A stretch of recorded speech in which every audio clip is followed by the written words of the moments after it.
కోసం కారు పంపించారు. ఈలోగా వెళ్ళిపోయారు, వీళ్ళిద్దరూ కలిసి వెళ్ళారు. సో అంత బలపడుతూ ఉంది స్నేహం. నిజంగా మీరు అన్నట్టుగా ఇది ఏదైతే ఉందో వీళ్ళ ముగ్గురిని కలపడం అనేది ఆ క్రెడిట్ ఖచ్చితంగా ట్రంప్కే వస్తుంది. ఆయన వేలితో ఆయన కన్నును పొడుచుకున్నట్టుగా ఆయన సుంకాలు పెంచడం ఏంటో, ఈ మూడు దేశాలు స్నేహపూర్వకంగా వీళ్ళు బలపడడం ఏంటో, వీళ్ళు ముగ్గురు కలిసి మళ్ళీ అమెరికా పైన యుద్ధం ప్రకటించడం ఏంటో. లైక్ యుద్ధం అంటే అదే టారిఫ్లు నువ్వు ఎన్నైనా విధించుకో, మేము డోంట్ కేర్ అన్నట్టుగా ఉంటాము, మా వాణిజ్యం మేము చేసుకుంటా ఉంటాము అని ధిక్కరించినట్టుగా చూడడం.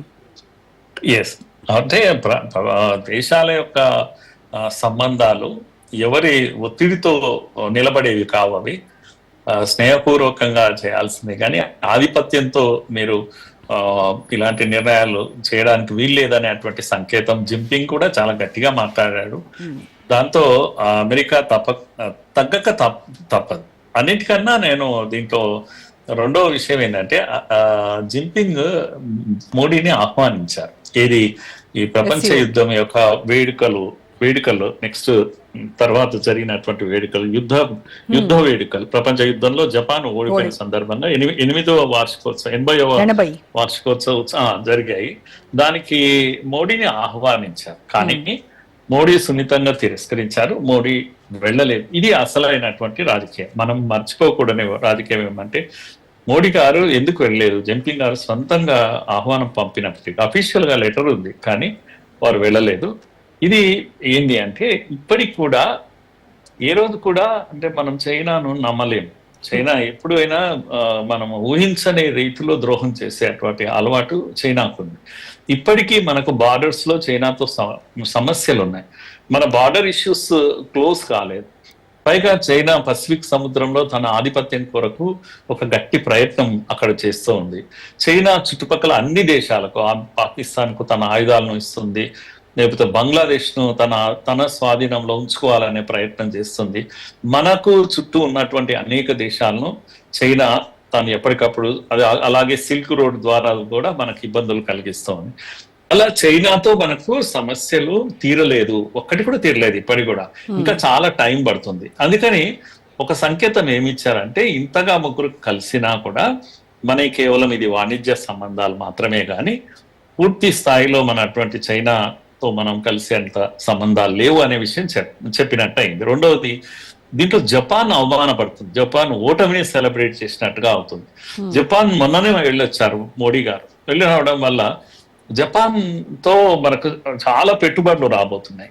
ఇప్పటికే 6 లక్షల కోట్ల ఇది ఒప్పందాలు అయిపోయాయి. ఇంకా చాలా పెద్ద ఎత్తున మనము ఆహ్వానిస్తున్నాము, వాళ్ళు వస్తున్నారు కూడా, జపాన్ ఇక్కడికి వస్తుంది. కనుక టెక్నాలజీ విషయంలో జపాన్ మనకు చాలా సహకరించే అవకాశం ఉంది. అలాంటి సందర్భంలో జపాన్ కు రాంగ్ ఇది మెసేజ్ ఇవ్వకూడదు. అందుకని మోడీ గారు చాలా తెలివైనటువంటి నిర్ణయం చేశారు. ఇది ఒక్కటే కాదమ్మా, అమెరికా కూడా ఒక మంచి సందేశం ఇచ్చారు.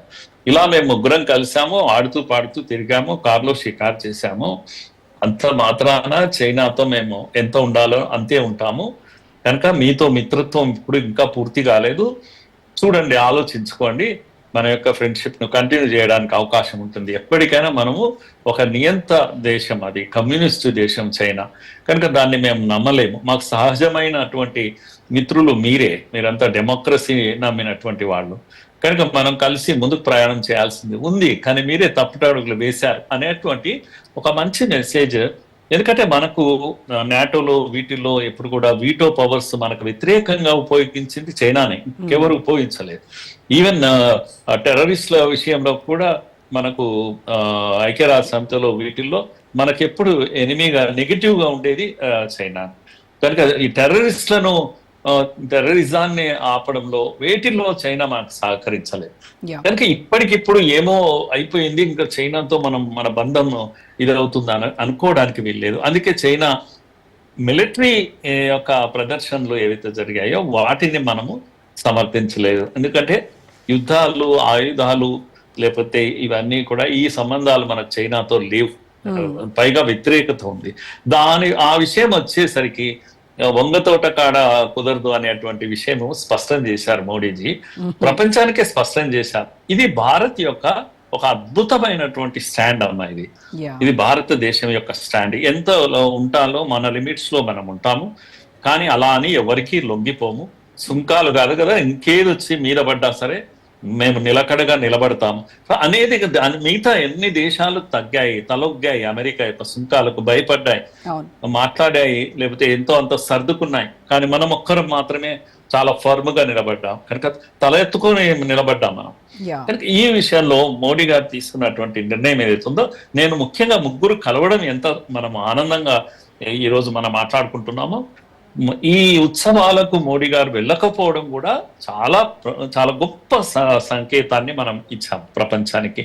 మనం ఎప్పటి నుంచి కూడా అలీన దేశాల విషయంలో నెహ్రూ గారు చేసిన పాలసీ ఏదైతుందో, ఇప్పటికి కూడా మనం వాళ్ళ యొక్క గ్రూపిజంలోకి వెళ్లకుండా అలీనంగా ఉంటూ దూరంగా ఉంటూనే అందరితో స్నేహాన్ని కోరుకునేటువంటి ఒక అద్భుతమైనటువంటి దీన్ని ప్రదర్శించారు మోడీ గారు.